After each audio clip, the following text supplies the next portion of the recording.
From Doc Rivers in the Big Three to the Tatum and Brown era, after 18 long years of making the big decisions for the Celtics, the legendary Danny Ainge has made his last, to retire. Most fans remember him by his ability to finesse teams in trades, improve during drafts, and also some moves that didn't exactly work out. But in this video, I wanted to honor his NBA executive career.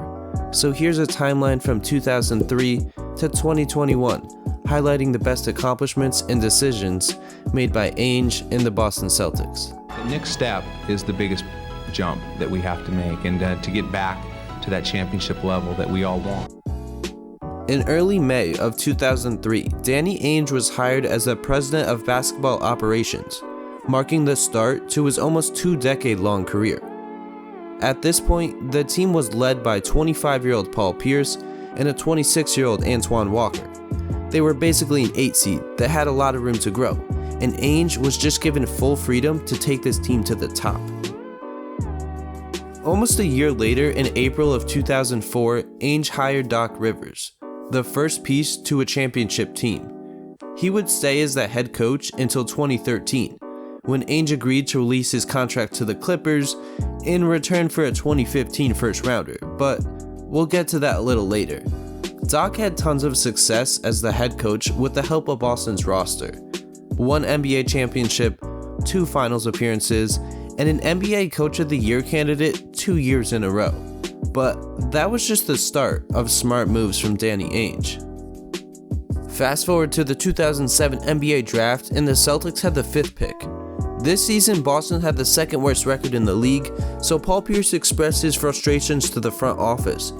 He told them he's requesting a trade to a contender if the management couldn't pair him up with some stars.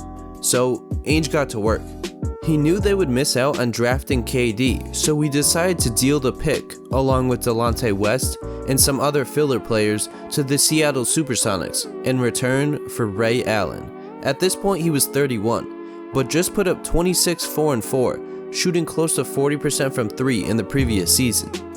This was Ainge's first big move that landed a key player to Boston's 2008 championship run. It would be about a month later, and another part of the Big Three was acquired. So hype right now. Anything's possible. Anything's possible! At the end of July in 2007, Ainge snagged Kevin Garnett from the Timberwolves in exchange for Al Jefferson, Sebastian Telfair, Theo Ratliff, and 2 second-rounders. Garnett was just coming off a season where he put up 22 points a night along with 13 boards and almost 2 blocks. And besides a young Al Jefferson, the other players involved in the trade didn't really have much value. So basically, Ainge won the trade for Kevin Garnett, and Boston's Big Three was assembled. 2 out of the 3 were acquired via savvy moves from Ainge, all within the span of about a month, and the other, Paul Pierce, was drafted before Danny was hired. So now, all that was left was for Doc Rivers to guide them to an NBA title. 22 years, but the game's original monarchy has regained the throne. It is Banner 17. And that's exactly what he did, because on June 17th, 2008, the Boston Celtics took home their 17th championship in franchise history, the first in 22 years. In the first season, Ainge teamed up Garnett, Pierce, and Allen. They won 66 games, finished first in the Eastern Conference, and beat the Lakers in 6 games in the NBA Finals. Paul Pierce was the Finals MVP, putting up 22 points, almost 5 boards, and 6 assists. Ray Allen dropped 20 a night, shooting over 50% from 3, and Garnett put up 18 with 13 boards, helping Boston outlast the Kobe and Gasol-led Lakers.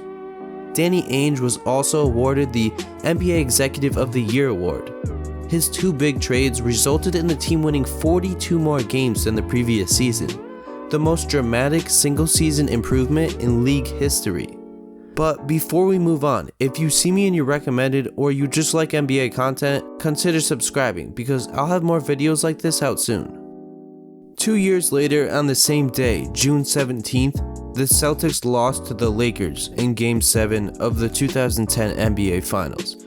but this was their second trip to the finals in the past 3 seasons, something to be very proud of. Although this season didn't end like 2008, it was still a memorable run. Boston was the 4 seed and had to go through a D-Wade-led Heat, the top-seeded Cavs led by LeBron, and a Magic team with prime Dwight Howard running the show. This was the end of the Big Three's peak, and Ainge knew that change had to happen within the next few seasons. It would be 3 years later, on June 28, 2013, when Danny would make his move. This was probably his most famous trade, and the one that most people think of when it comes to Ainge. Danny traded away Garnett, Pierce, and Jason Terry in exchange for Jared Wallace, some filler players, the Nets' first-round picks in 2014, 2016, 2018, and the rights to swap 2017 first-rounders as well. So that's 3 aging players at the end of their careers for 4 first-round draft picks that proved to be very valuable. 2 of the 4 turned into Tatum and Brown, and one of the remaining 2 was used in the trade for Kyrie. So Ainge managed to turn his aging players into valuable picks and hit on 3 out of the 4 of them. But it would only be about a week later when Danny would make another good move for the franchise.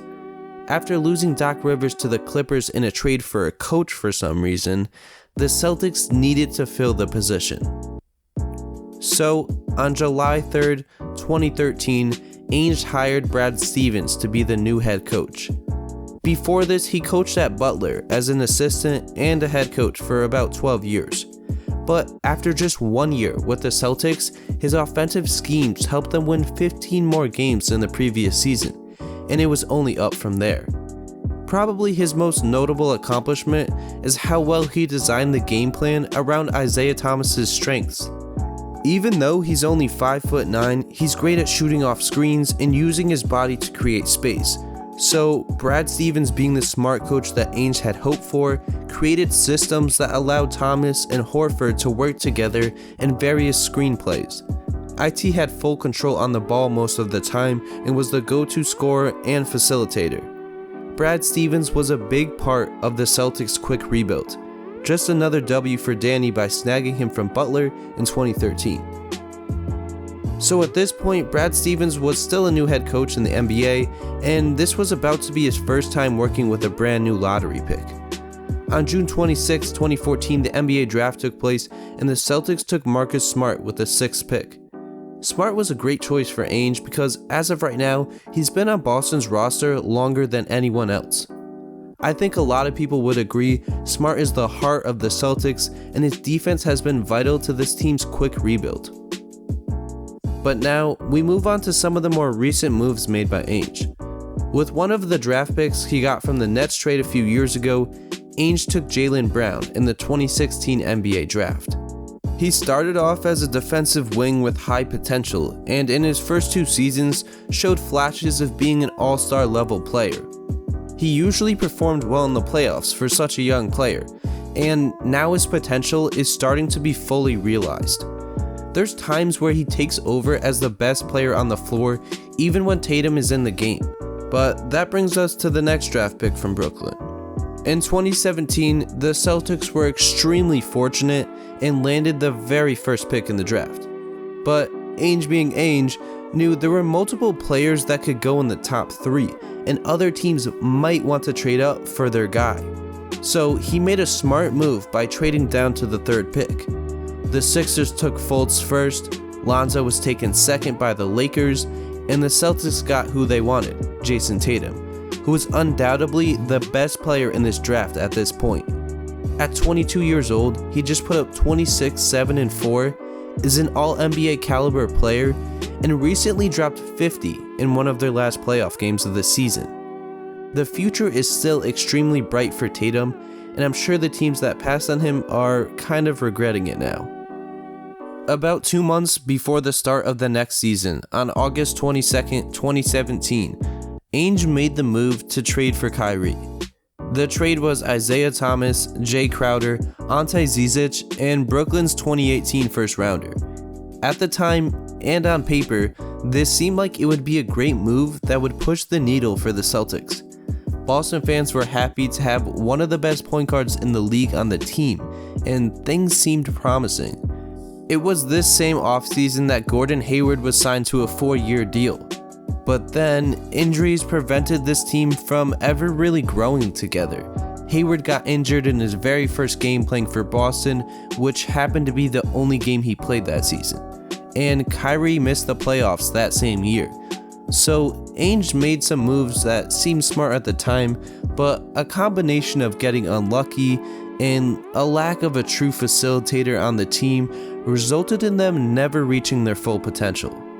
Eventually, both Kyrie and Hayward would leave, and Danny signed Kemba to a 4-year contract. After getting knocked out in the conference finals of the 2020 bubble playoffs, Ainge tried making some moves that included acquiring Tristan Thompson, Evan Fournier, and rookies Aaron Nesmith and Payton Pritchard.